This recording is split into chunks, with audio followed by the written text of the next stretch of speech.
चली गई, मैं किसके सहारे यह जिंदगी काटूंगी। तो कर्दम ऋषि को यह ज्ञात होता है कि मुझसे नारायण ने वचन दिया था कि मैं तुम्हारे घर पुत्र रूप में जन्म लूंगा। तब भगवान की नारायण की कृपा से बोलिए कपिल भगवान की जय हो। भगवान कपिल का अवतार हुआ और कपिल भगवान ने जन्म लेते ही कर्दम ऋषि अपने सन्यास को धारण कर लेते हैं, वन में जाकर जप करने लगते हैं। इधर कपिल ऋषि अपनी माता को शशांक शास्त्र की शिक्षा देते हैं और शशांक शास्त्र में जो है कि उदर में जीव कैसे आता है, क्या करता है, यह सब गतिविधियां शशांक शास्त्र में है। अगर उसका वर्णन किया जाए तो सारी साप्ताहिक कथा उसी में हो जाएगी। इसलिए इसको यही मत में देते हुए कि शशांक शास्त्र की शिक्षा अपनी माता को दी और माता दिव्य एक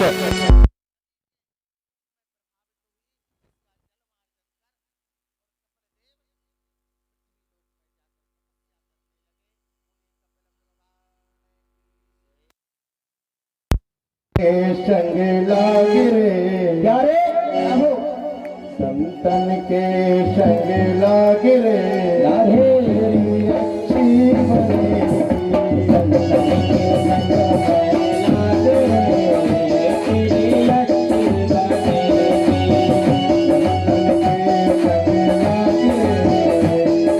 अच्छी बने संतन के संग लागिरे तेरी अच्छी बनेगी अच्छी बनेगी तेरी अच्छी बनेगी अच्छी बनेगी तेरी अच्छी बनेगी अच्छी बनेगी तेरी अच्छी बनेगी तेरी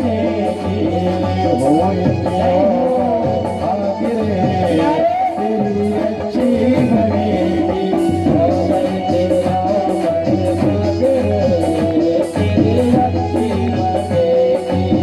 बिगड़ी बनेगी तेरी बिगड़ी बनेगी बिगड़ी बनेगी तेरी बिगड़ी बनेगी संतन के संग लागिरे तेरी बिगड़ी बनेगी संतन के संग लागिरे तेरी अच्छी बनेगी।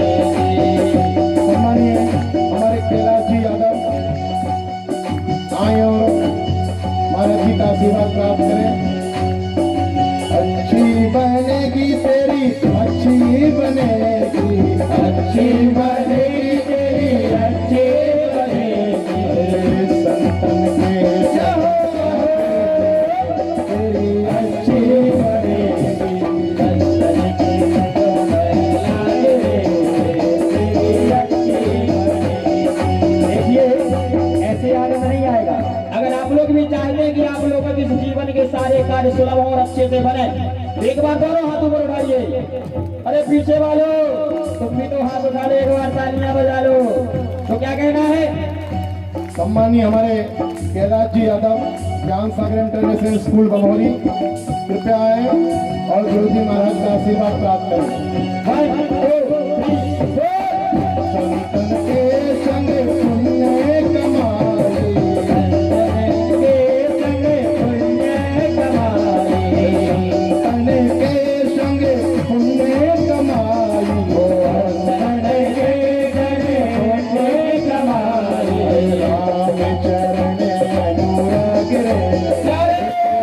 अच्छी बनेगी राम चरण अनुराग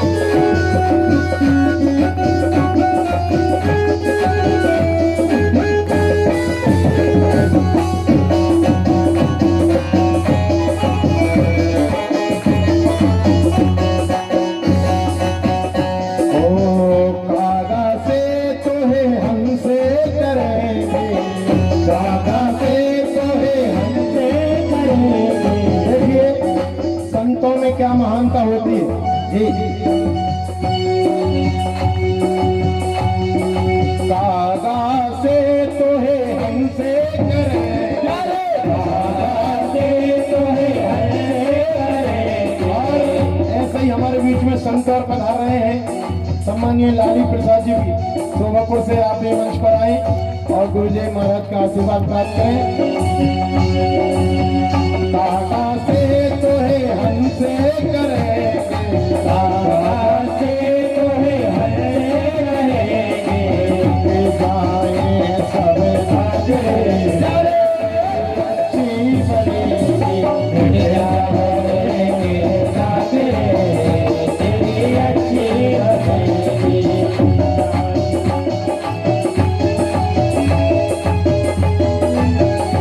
अरे अच्छी बनेगी तेरी अच्छी बनेगी, अच्छी बनेगी तेरी अच्छी बनेगी, अच्छी बनेगी तेरी बिगड़ी बनेगी, अच्छी बनेगी तेरी बिगड़ी बनेगी।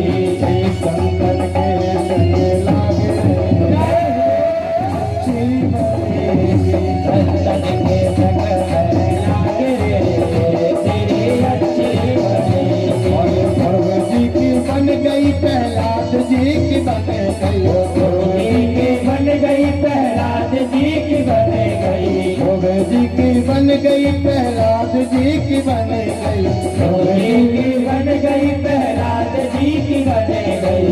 और सुमेरन में आए तेरी अच्छी बनेगी, तेरी सुमेरन में लागे तेरी अच्छी बनेगी, कने के कने लागे तेरी अच्छी बनेगी, कने के कने में लागे तेरी अच्छी बनेगी, तेरी अच्छी बनेगी, तेरी अच्छी बनेगी, तेरी अच्छी बनेगी। बोली भागवत महापुराण की जय जय जय श्री राधे। समस्त सम्मानजन जो यहाँ मंच पे आ रहे हैं, कृपया वो मुझे क्षमा करें, मैं पहचान नहीं पा रहा। अगर मुझसे कुछ त्रुटि हो जाए तो अपना बालक समझकर मुझे क्षमा कर देना। भैया जो मेरा भार है वो आप संभालना, जिस प्रकार से सम्मान दे सको, जो जैसा व्यक्ति उस प्रकार से सब बराबर सम्मान आप दोगे या मुझे बता दोगे, मैं उस प्रकार से बोलकर मेरे सम्मान सहित बात को बोल सकूं।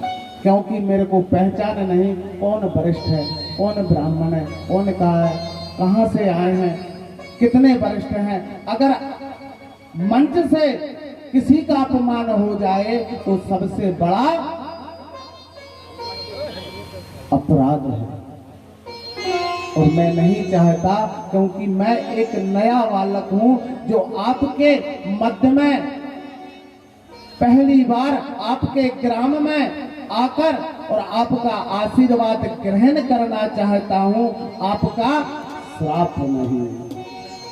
भयतम धर्म दुखस्यानाम तस्यानाम समुच्यतो, किसी का हृदय दुखाना तो मुझे सभी लोग क्षमा करते हुए और मुझे यह आशीर्वाद दें कि अगर आज मेरी कथा में कोई त्रुटि है तो पुनः जब मैं कहीं भी कथा करूं, जब भी कथा कहूं तो आप सबका आशीर्वाद मुझे स्मरण आए और ऐसी कथा कहूं कि आप सब लोगों के सिर गर्व से ऊंचे हो जाएं कि हमारे क्षेत्र में भी कोई वक्ता है। बस मुझे आप लोगों का आशीर्वाद चाहिए। मैं कोई ज्ञानी नहीं, कोई आत्मिकता मेरे पास नहीं। जो भाव से मुझे कथा आती है वह भाव से मैं आपको सुना देता हूँ, चाहे उसमें आत्मदेव का कहला जाए, चाहे आत्माराम दुबे कहला जाए, चाहे धर्म के 3 पैर कहा जाए, चाहे एक पैर का, जो भाव में आ गया वो बोल दिया। उसे समर्पण करना आपका काम है, कहना मेरा काम है। बोलो राधे राधे।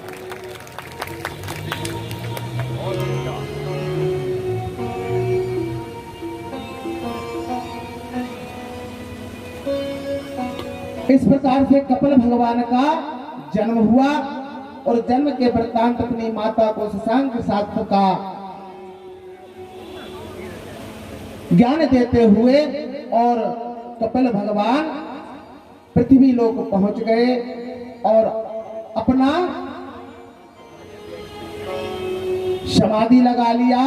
आइए अपने मनु जी की 3 कन्याओं का वर्णन सुना, आकुति, प्रसूति और देव विभूति। अब उनके पुत्र के वंश में चलते हैं। देखिए परीक्षित महाराज उत्तानपाद जो है मनु के ज्येष्ठ पुत्र हैं और उन पुत्र के 2 रानियां थी।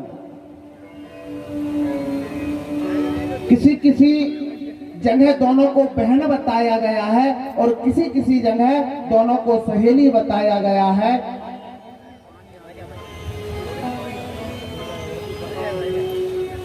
एक का नाम सुनीति और दूसरी का नाम सुरुचि।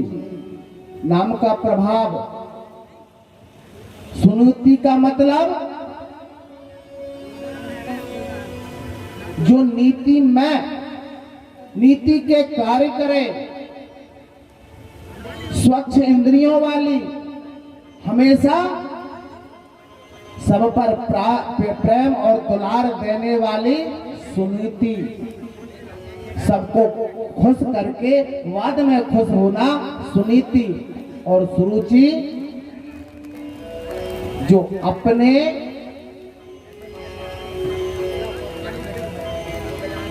रुचि से कार्य करे वह सुरुचि। घर में पता चला दादाजी बहुत बूढ़े हैं, आज उनका मन हुआ दरिया खाने का। सुरुचि कह रही है नहीं, दाल बाटी बनेगी। सुरुचि पति देव ने कहा प्रिय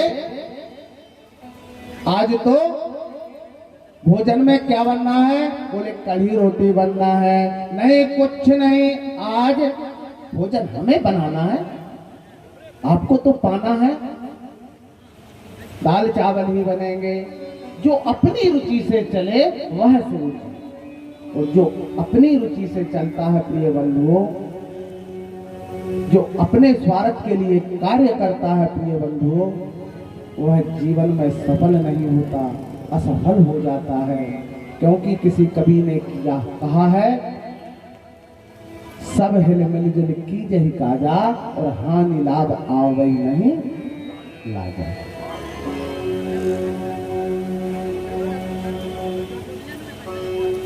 हम आज यह जो कार्य कर रहे हैं, इस प्रांगण में नाना ग्राम से दूरांचलों से माताएं बहनें पधारी हैं, वृद्धजन पधारे हैं। अगर इनमें प्रेम व्यवहार ना हो, कटुता हो, तो कोई इस भीड़ में एक साथ बैठ जाते, क्या यह कार्य मंगलमय हो सकता है? जब तक आपस में प्रेम नहीं होगा, कभी कोई कार्य मंगलमय नहीं होगा, वह अमंगल हो जाएगा। किसी किसी शादी में तुमने देखा है, बोले मामा ने कहा था इसके यहाँ पर अपनी बेटी को मत बहाना, इसका बगदान मत करना, तुमने मेरी बात नहीं मानी, मैं चीकट लेकर नहीं आऊंगा। अब पति देव की यहां से लग गई, भैया नहीं आया, समझ लो संसार की संपत्ति नहीं आई। क्यों माँ को बहुत तो प्यार होता वो था, तुम कह दो यार भैया। अब नया है भैया, तो फिर वो ब्याह कैसे हो जाए बताओ।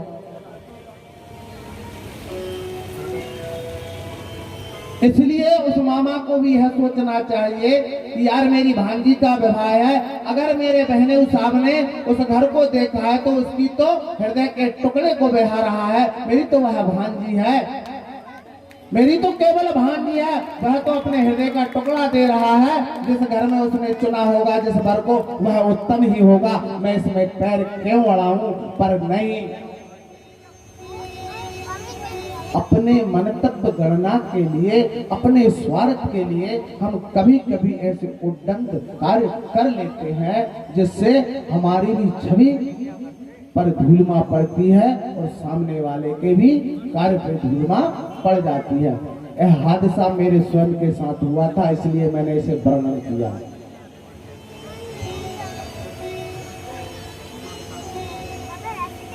आइए महाराज, उत्तानपाद के यहाँ पर दो पत्नियां सुनीति और सुरुचि भगवान की कृपा से दोनों गर्भवती। सुरुचि के और सुनीति के न जाने किस प्रकार से प्रेम व्यवहार में कटाक्ष आया और महाराज अति प्रेम सुरुचि से करते थे। छोटी रानी थी, सुनीति को इस बात से कोई फर्क नहीं पड़ता था, परंतु न जाने सुरुचि के मन में क्या दोष आया और राजा से कहा कि तुम सुनीति को महल से बाहर निकाल दो, नहीं तो हम भोजन नहीं करेंगे। राजाओं के महल में एक कोप भवन नाम का कक्ष रहता था, उसमें अंधकार रहता था। वह रानियां जाकर उसमें कुल मिला के रोने की जगह वहां थी। क्यों कि दास दासियां देखेंगे अरे रानी रो रही है तो क्या कहेंगे, इसलिए वह अंधकार में एक कमरे में जाकर बैठ कर रो लो। अपने घर में नहीं बनाना। 3 कमरा मात्र, अगर 2 परिवार हैं तो सामने अच्छी दुल्हा, वहां पर कुर्सियां लग जाएं, हम जैसे ब्राह्मण आने के बैठ जाएं, एक किचन, एक बेडरूम और एक गेस्ट एरिया, बस। कोप भवन को नाम ही नहीं, कोप करने ही नहीं है आज के बाद, तो कोप भवन बनाए क्यों? जिस चीज को बनाए करना पड़ेगा।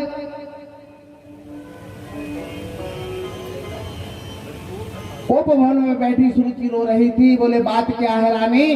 बोले हम जब तक इस भवन से नहीं निकलेंगे तब तक तुम सुनीति को घर से बाहर ना निकाल दो। राजा ने कहा क्रिया चर्च जाने नहीं कोई, आगे तुम समझ रहा था। सब मेरे गांव के देहाती हैं, सब समझने वाले हैं, इसलिए थोड़ी सी टिप्पणी कहने की जरूरत है, मुझे आगे आवश्यकता नहीं है। यह बात तो मैं 3 दिन में जान चुका हूं।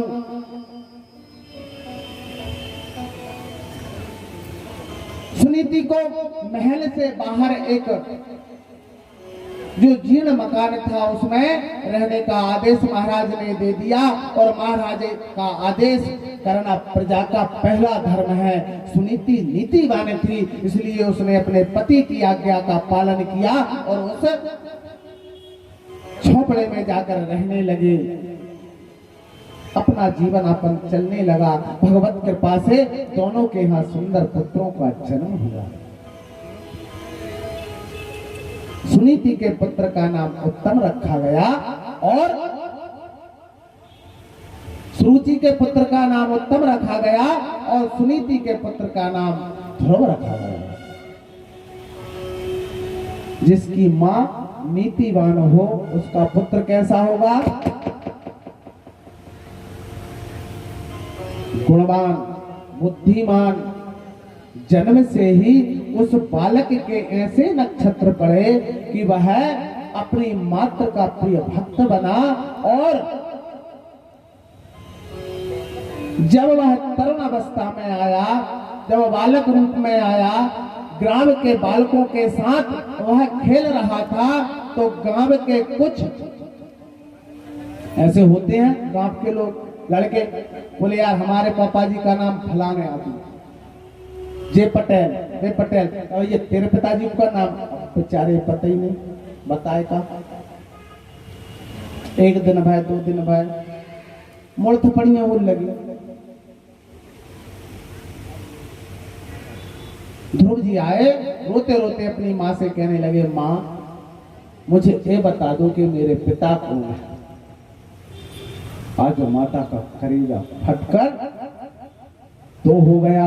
मैं कैसे बताऊं इस लाल को कि आज जिस तू ग्राम में खेल रहा है उस ग्राम का राजा ही तेरा पिता है, और किस कारण से तुझे यह वनवास जैसा मकान दिया है, क्यों तुझे उसने लाड़ नहीं किया, क्यों तुझे दुलार नहीं किया, क्या बताऊं मेरे लाल को। मन में विचार करने लगी। सुनीति गुणवान थी, कहीं इस पुत्र के अंदर पिता के प्रति क्रोध भावना ना आ जाए, कहीं मेरे इस पुत्र के अंदर अपने पिता के प्रति कपट ना आ जाए। सुनीति थी, आगे की सोचती थी, कैसे बताऊं, क्या बताऊं। बुद्धिमत्ता से कहने लगी, है पुत्र, तुम्हारे पिता इस ग्राम के महान राजा हैं और जिनका नाम उत्तानपाद है। वे धर्मज्ञ हैं, प्रजा का अपने बालकों के समान रक्षा करते हैं। ध्रुव कहने लगे, फिर मां, यह कौन सा कारण है कि हम पिता से वंचित हैं। अब तो सुनीति के आंखों से आंसुओं की धारा बहने लगी कि हाय लाल, मैं क्या कहूं। तब महाराज उत्तानपाद से वह 5 वर्ष का बालक अपनी मां का मंतव्य समझते हुए स्वयं मिलने चल पड़ता है राजमहल की ओर। और राजमहल में जाकर देखा कि पिता सिंहासन पर बैठे हुए हैं। यह तो अब पिता भी समझ गए थे कि यह मेरा ही कुमार है, और तुरंत ध्रुव जानकर अपने पिता की गोद में बैठे, और पिता ने भी गोद में बिठाया। परंतु दुर्भाग्यवश वहां पर छोटी रानी आ जाती है और क्या कड़वा वचन बोलती है। अगर वहां पर उसकी मां होती तो तुरंत प्राणांत हो जाते।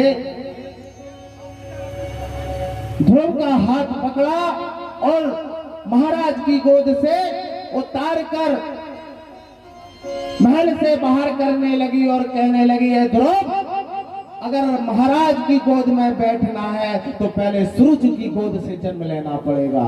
इतना अभिमान। राम राम, प्रभु की गुरुता तुझमें कि भगवान का विधान ही बदल दे। तू ही परमात्मा बन गई कि अगर ध्रुव को अपने पिता की गोद में बैठना है तो सुनीति के नहीं, सूरज की गोद से जन्म लेना पड़ेगा।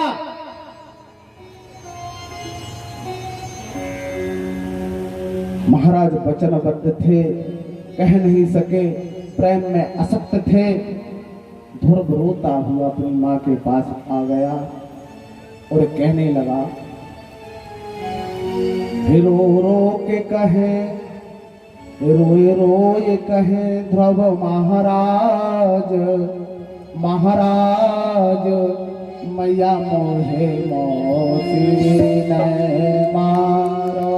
अरे रोए रोए ध्रुव कहे मैया ते, रोए रोए ध्रुव कहे मैया ते, नैनन बहे पधारो। ओ मैया ताना मौसी न मारो, ओ मैया ताना मौसी न मारो, ओ मैया ताना मौसी न मारो, ओ मैया ताना मौसी न मारो, मैया ताना मौसी न मारो। रोए रोए ध्रुव कहे मैया ते, रोए रोए ध्रुव कहे मैया ते, नैनन बहे पधारो। ओ मैया ताना मौसी न मारो, ओ मैया ताना मौसी न मारो, ओ मैया ताना मौसी न मारो। हमारे बीच में हमारे कुशवाहा समाज के नर्मदापुरम से पधारे अतवास से सम्मानीय बाबूलाल जी ठेकेदार समस्त मृतकों के साथ आए और गुरुजी महाराज का आशीर्वाद प्राप्त करें। और हमारे बीच में कुछ दान राशि भी आई हुई है। समस्त दानदाताओं का लवकुश फ्रेंड्स क्लब बहुत बहुत आभार व्यक्त करता है। और जो आप कमेटी देख रहे हैं, यहाँ पर परिचय सम्मेलन भी 23 तारीख को रखा गया है। जो भी कुशवाहा समाज के युवक युवती अपना परिचय देना चाहते हैं, बायोडाटा और फोटो हमारे सम्मानीय मां साहब के पास जमा करें। इसमें सभी दानदाताओं का ये हमारे लवकुश फ्रेंड्स क्लब बहुत बहुत आभार व्यक्त करती है। जय हो। समस्त दानदाताओं की जय हो।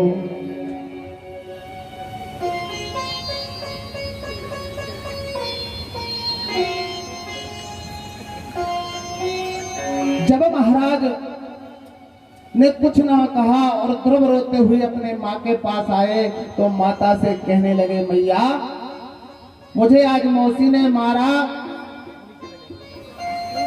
मैं किसकी गोद में बैठूं? मेरे पिता जब महाराज उत्तानपाद हैं तो मुझे वह अधिकार क्यों नहीं मिला? सुनीति फिर भी अपने पुत्र को समझाती रही कि बेटा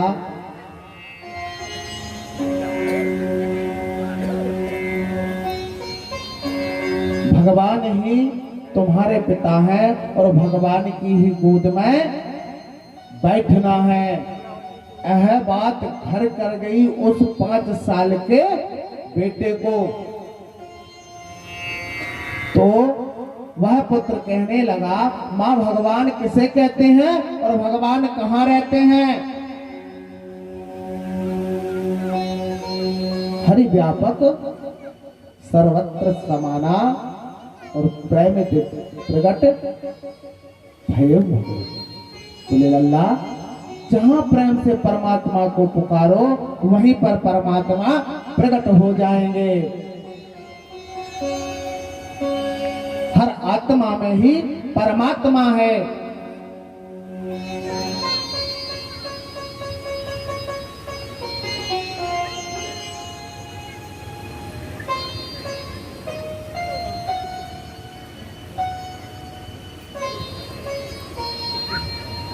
आप लोगों से एक प्रश्न कर सकता हूं, अगर आप सब मानो तो।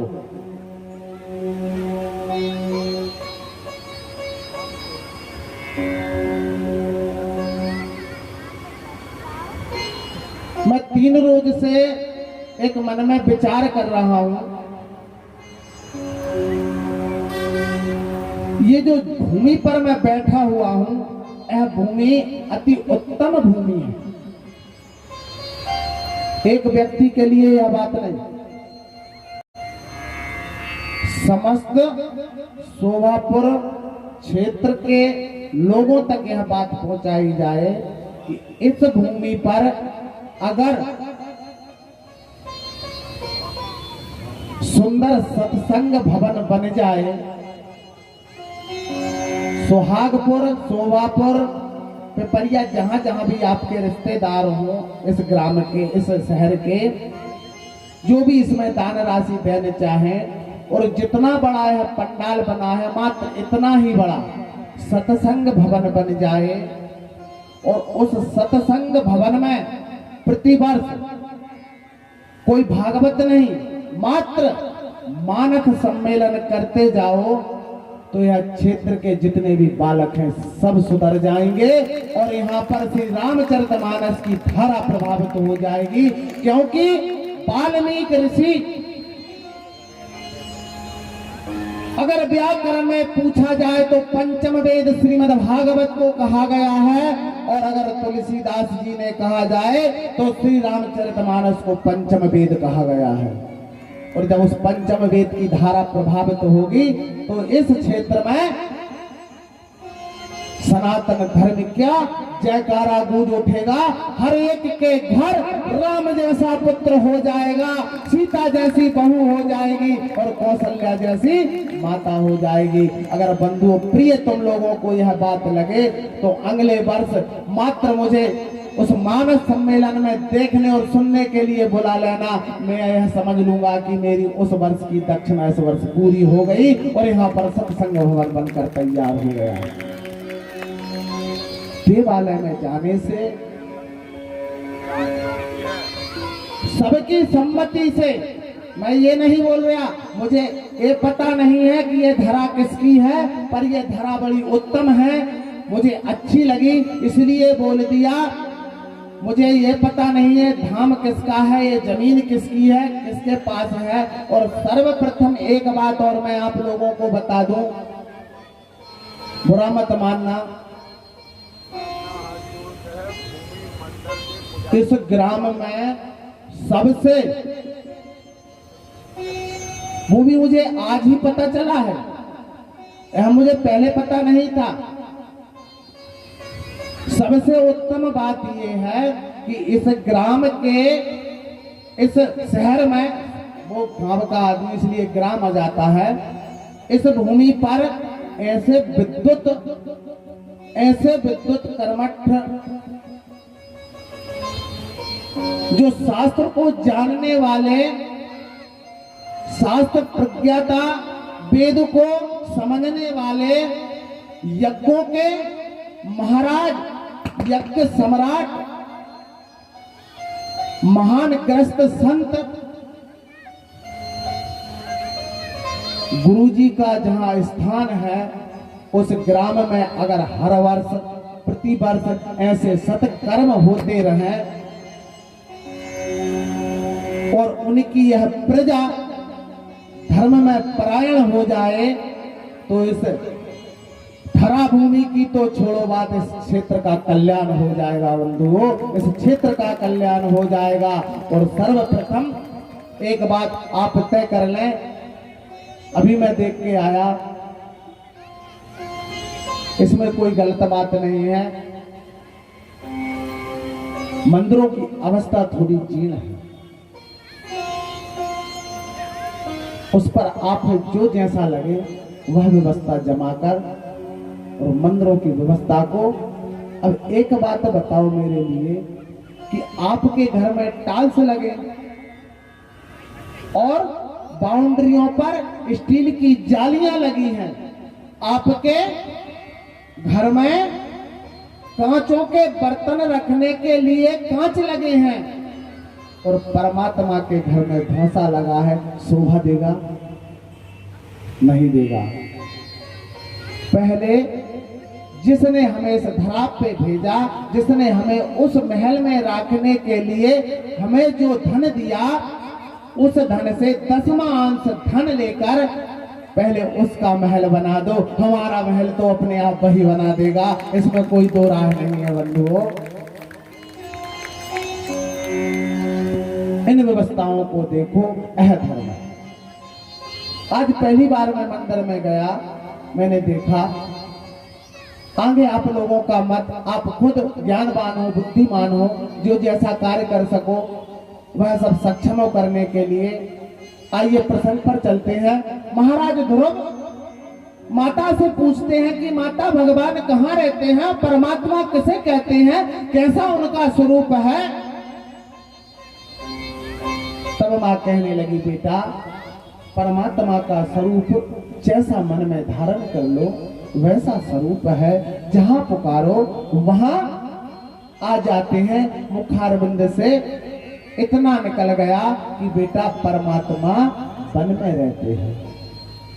बालक ने सोचा क्यों ना परमात्मा से मिलना चाहिए और उनसे प्रश्न करना चाहिए कि आखिर मैं बैठूं किसकी गोद में।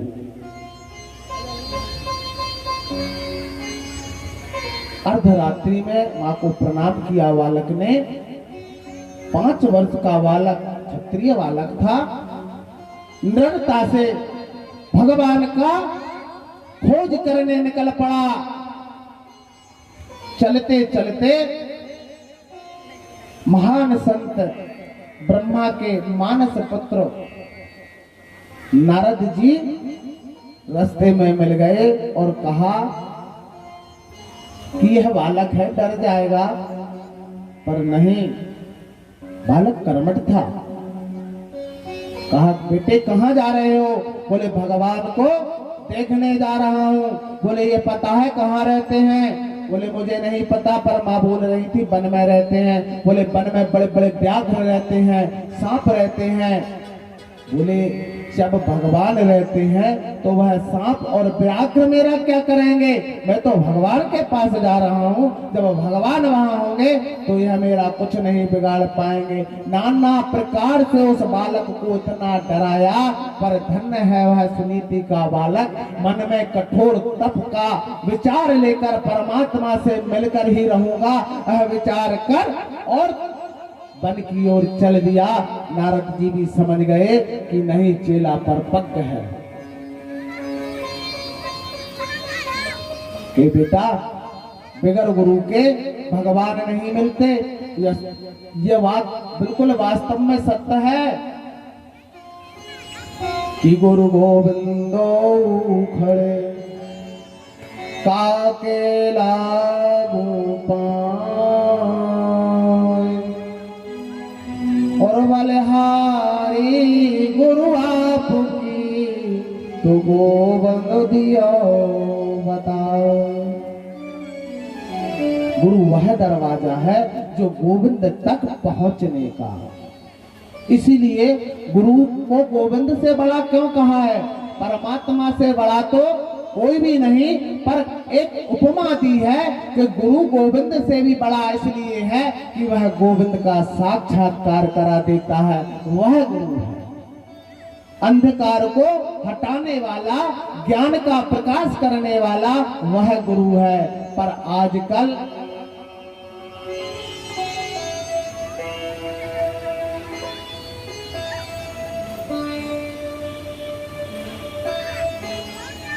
बेमाने ढेला ए बेमाने अन्नी न हमने ढेला। लोभ के वशीभूत कार्य इतना बडंबर बना रहा है संसार में कि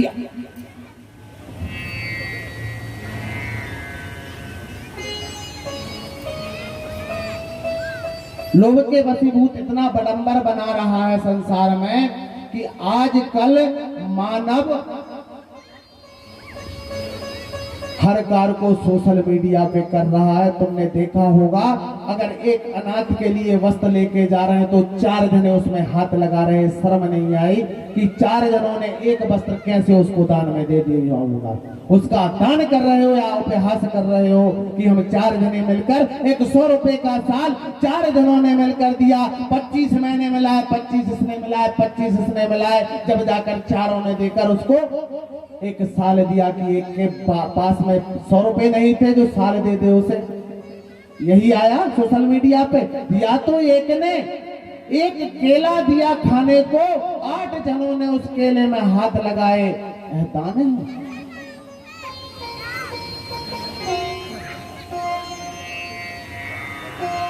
खेत में अगर गऊ पिल गई है तो दोनों हाथ में लट पटक कर और उसको मारकर भगा दिया है, और 40,000 का 45,000 का कुत्ता लाकर अपनी गाड़ी में बिठा कर उसे घुमाने ले जा रहा है। यह धर्म है, सनातन धर्म है।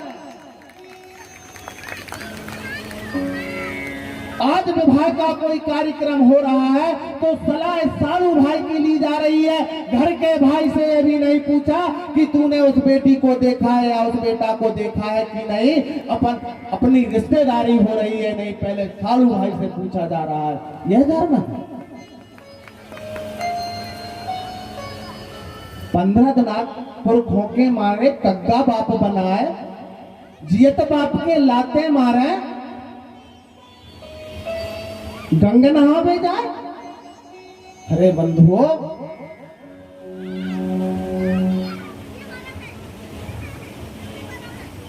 अगर धर्म करना है तो धर्म करने की सबसे बड़ी रीति है कि हमारे दाहिने हाथ से धर्म हुआ है, बाएं हाथ को ये पता ना चले कि इसने कितना दान कर दिया।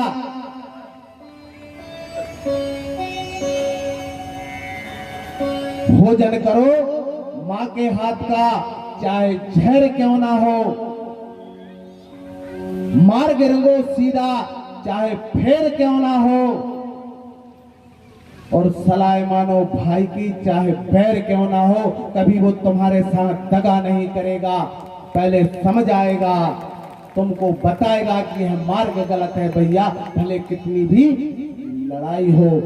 भोजन माँ जब भी देगी स्वच्छ अपने पुत्र के लिए देगी, चाहे वो 60 वर्ष की हो जाए, हाथ पैर काम नहीं कर रहे होंगे, उसका पुत्र उसके सामने आज भी चाहे पुत्रवान हो गई हो और पुत्र के बाद फिर पुत्र हो गए हो, उसके बाद भी उसका जो पुत्र है वह उसे आज भी 8वीं वर्ष का पुत्र है, वह यही लाड़ करेगी हाथ कपते हुए, भैया पानी पी ले। भोजन करना है तो माँ के हाथ का करो, चाहे जहर क्यों ना हो वह भी अमृत बन जाएगा। रास्ता रंगो तो सीधा चलो, चाहे फेर क्यों ना हो, और सलाह मानो तो संसार में पहले भाई की मानो, चाहे बैर क्यों ना हो। रावण ने अपने भाई की सलाह नहीं मानी, संसार उजड़ गया। अगर सियाद विभीषण की बात मान लेता तो उसका सपना था कि सोने में सुगंध कर दूंगा और स्वर्ग में सीढ़ी लगा दूंगा, शायद वह सपना पूरा हो सकता था, पर उसने भाई की सलाह नहीं मानी, इसलिए क्योंकि वह भी विद्वान था, जानता था अगर मैंने विभीषण की बात मान ली तो इतने राक्षसों को कैसे उद्धार करूंगा, इन्हें कहां लेकर जाऊंगा, वह जानता था। वो बात एक अलग है, पर बात में आई तो सलाह मानो भाई की। आज ध्रुव वन में जाकर नारद ऋषि कहने लगे, शिष्य दीक्षा ले लो और बिगर गुरु के परमात्मा का साक्षात्कार नहीं होता। तब वहां जाकर आज ध्रुव महाराज को भगवान श्री ब्रह्मा के मानस पुत्र नारद जी द्वारा गुरु मंत्र दिया, जो आज तक हम तुम लोगों को देते हैं। ओम नमो भगवते वासुदेवाय, ओम नमो भगवते वासुदेवाय। ध्रुव चलते गए, जाकर एक बियाबान जंगल में बैठे, नाना प्रकार से भगवान को रिझाया, भगवान ने नहीं सुनी। 3 महीने में अपने जो भोज्य थे उनका त्याग करते रहे। 3 दिवस में वह छोड़ते रहे, जल छोड़ दिया, फल छोड़ दिए, पत्ते का भोजन किया, वायु का भक्षण किया, और अब तो अंततः ध्रुव महाराज ने अपनी श्वास का भी लेना बंद कर दिया। और जैसे ही ध्रुव ने श्वास को रोका कि सारी पृथ्वी में भूचाल आ गया, इंद्र का सिंहासन हिलने लगा और ब्रह्मा का सिंहासन हिलने लगा, समस्त प्राणियों में अब्रू की कमी आने लगी, सब श्वास लेने में तकलीफ होने लगी। तब नारायण का वहां पर अवतार हुआ। बोलिए श्री विष्णु भगवान की जय। आज भगवान ध्रुव महाराज के समक्ष पधारे और ध्रुव महाराज ने भगवान की सुंदर श्लोकों में स्तुति की। अपना पांचजन्य शंख ध्रुव को जैसे ही कपोल पे लगाया, ध्रुव ब्रह्म ज्ञानी बन गया। और पिता की गोद तो छोड़ो, परम पिता की गोद में आज ध्रुव को आश्रय मिल गया। और राज्य की बात छोड़ो, आज ध्रुव को अटल राज्य मिल गया। यही कहते हैं, जा पर कृपा राम की होई और ता पर कृपा करहि सब कोई। आज वही उत्तानपाद राजा ध्रुव को लेने आ रहे हैं। वही सुरुचि माँ ध्रुव को गले लगा रही है, मंगल गीत हो रहे हैं, गान हो रहे हैं, ध्रुव का स्वागत हो रहा है। वो मेरा आपकी कृपा से, वो मेरा आपकी कृपा से सब काम हो रहा है। मेरा आपकी कृपा से सब काम हो रहा है। मेरा आपकी कृपा से सब काम हो रहा है। वो मेरा आपकी कृपा से सब काम हो रहा है। करते हो तुम कन्हैया, करते हो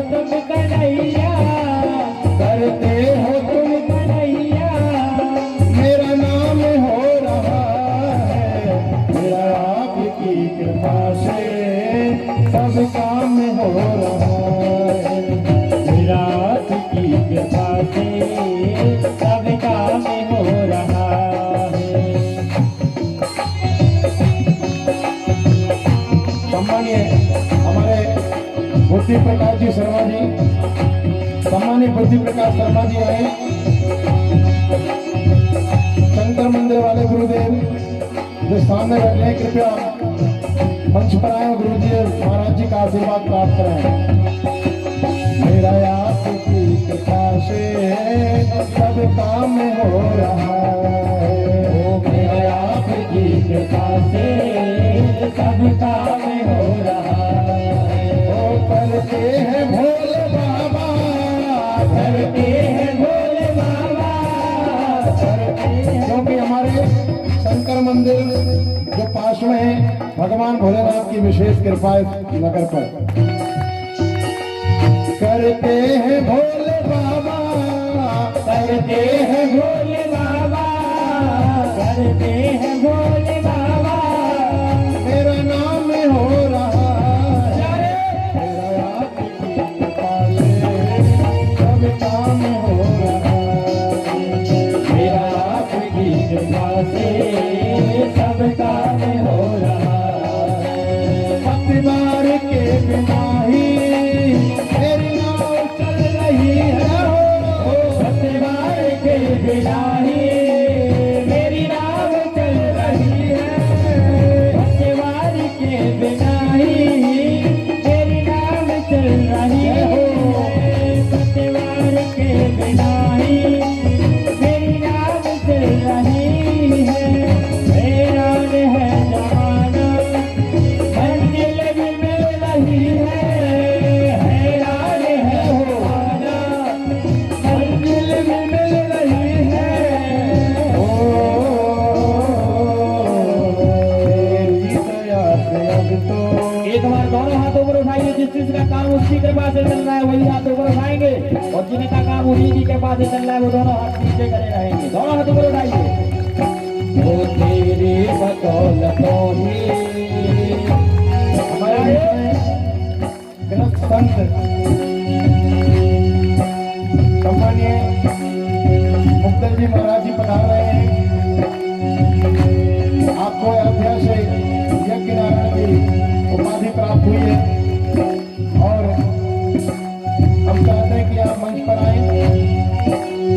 तेरी बदौलतों से आराम हो रहा है, तेरी बदौलतों से आराम हो रहा है। तेरी बदौलतों से आराम हो रहा है। करते हैं तुम कन्हैया, करते हो तुम कन्हैया, करते हो तुम कन्हैया। ओ मेरा नाम हो रहा है, जय हो। मेरा आपकी कृपा से सब काम हो रहा है। मेरा आपकी कृपा से सब काम हो रहा है। मीठी मीठी तालियों की सेवा करते हुए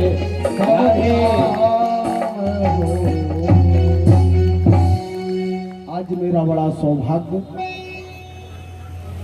कि इस क्षेत्र के महान ग्रंथ संत यज्ञ सम्राट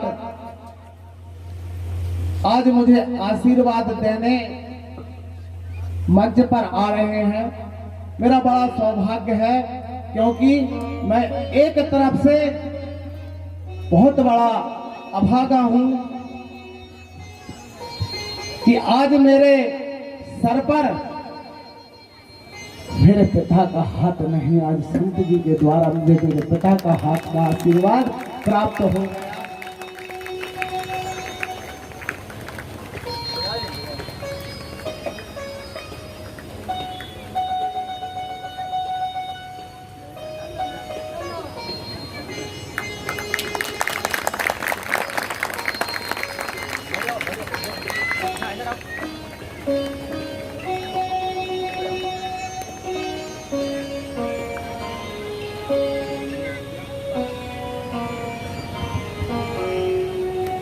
हम चाहते हैं परम पूज्य गुरुदेव महाराज चंद वचन और आशीर्वाद प्रदान करें। आज मेरा बड़ा सौभाग्य हुआ जो आज मुझे यह एहसास हो गया कि अरे पगले, अगर परमात्मा ने तुझे आशीर्वाद देने के लिए जो तुझसे पहले पिता छीन लिया था, आज वही विद्युत पिता बनकर इस क्षेत्र में तुझे आशीर्वाद देने भगवान के स्वरूप में महान संत तुझे एक बार सुहागपुर क्षेत्र में मिलेंगे, यह मेरा प्रारब्ध था। यह करता है भगवान। किसी ने कहा कि भगवान क्या करता है, और भगवान कहां पर है, भगवान किसे देखते हैं। यह शब्द थे एक राजा के, वहां के ब्राह्मण देवता से यह शब्द कहा कि ब्राह्मण देव, क्या भगवान वास्तव में इस धरा पर है। उन्होंने कहा हाँ है। तो कि भगवान क्या करते हैं, भगवान किसे देखते हैं, भगवान कहां पर रहते हैं। उन्होंने कहा प्रभु मुझे कुछ दिन का समय दीजिए, मैं इन प्रश्नों का उत्तर दूंगा। ब्राह्मण देवता ने 1 माह का समय लिया। 1 माह के बाद उन प्रश्नों का उत्तर नहीं मिला तो ब्राह्मण के घर में एक बुद्धिमत्ता कन्या थी। वह कहने लगी पिताजी बात क्या है, तुम दिनों दिन चिंतित होते जा रहे हो। बोले पुत्री, आज राजा के प्रश्नों का उत्तर देना है पर उत्तर नहीं मिला। बोले प्रश्न क्या है, सारा वृत्तांत बताया। पुत्री ने कहा मुझे साथ में रख लीजिए।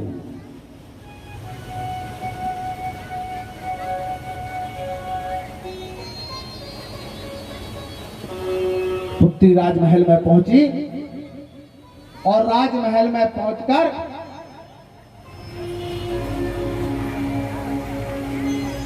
राजा के समक्ष खड़ी हो गई।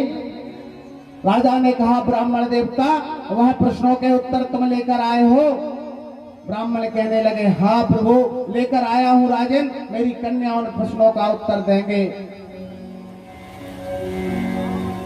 राजा ने जब कन्या से प्रश्नों के उत्तर पूछा तो कन्या ने कहा कि राजन मुझे एक मोमबत्ती लाकर दो।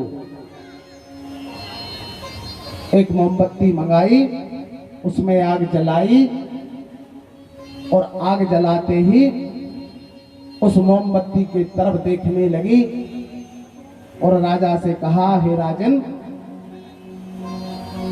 इस बत्ती का प्रकाश किसकी तरफ ज्यादा है।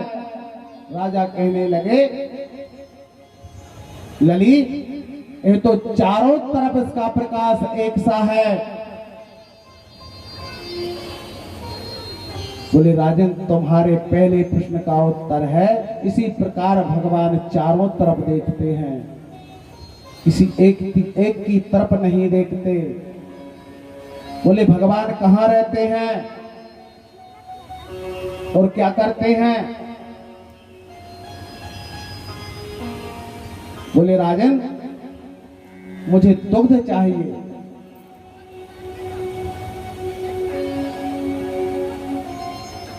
राजा ने एक पात्र में दूध बुलाया और कन्या को दिया।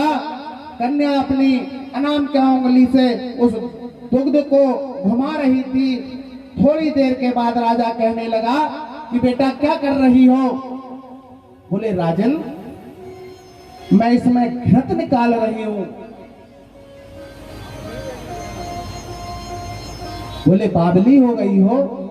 बोले क्यों राजन, दूध में घृत होता है या नहीं। बोले होता है, ये तो पक्का है होता है, दूध में घृत होता है। बोले हाँ। राजा कहने लगे होता है, तो उसी को तो निकाल रही हूं। राजा कहने लगे बेटा ऐसे थोड़ी इसमें से घृत निकलेगा। बोले और। बोले इसको जमाना पड़ेगा, जमा कर फिर उसको दोहना पड़ेगा और दोहने के बाद में इसे तपाना पड़ेगा, तपाने के बाद फिर घृत निकलेगा। बोले राजन, यह तुम्हारे दूसरे प्रश्न का उत्तर है। इस संसार में भगवान हर जगह हैं। बस इस तन को इस दूध के जैसे जमाना पड़ेगा, फिर धोना पड़ेगा, धोकर तपाना पड़ेगा, और तपने के बाद में जो शुद्ध घृत निकलेगा वह भगवान है। इस तन को मांझना पड़ेगा, जब भगवान दिखेंगे। बोले अच्छा भगवान करते क्या है? बोले आप ये बताओ। प्रश्न करने वाला शिष्य होता है और उत्तर देने वाला क्या होता है? बोले गुरु। बोले एक कौन सी रीति है सनातन धर्म की कि गुरु खड़ा है और शिष्य अपने राजस्थान पर बैठकर और ज्ञान ले रहा है। राजा को शर्म आई, राजा अपनी सिंहासन से उतरे और तुरंत बेटी को बिठारा। बेटी ने तुरंत कह दिया कि राजा यह तुम्हारे तीसरे प्रश्न का उत्तर है। भगवान यह कर रहा है कि कुछ क्षण पहले तुम राजा थे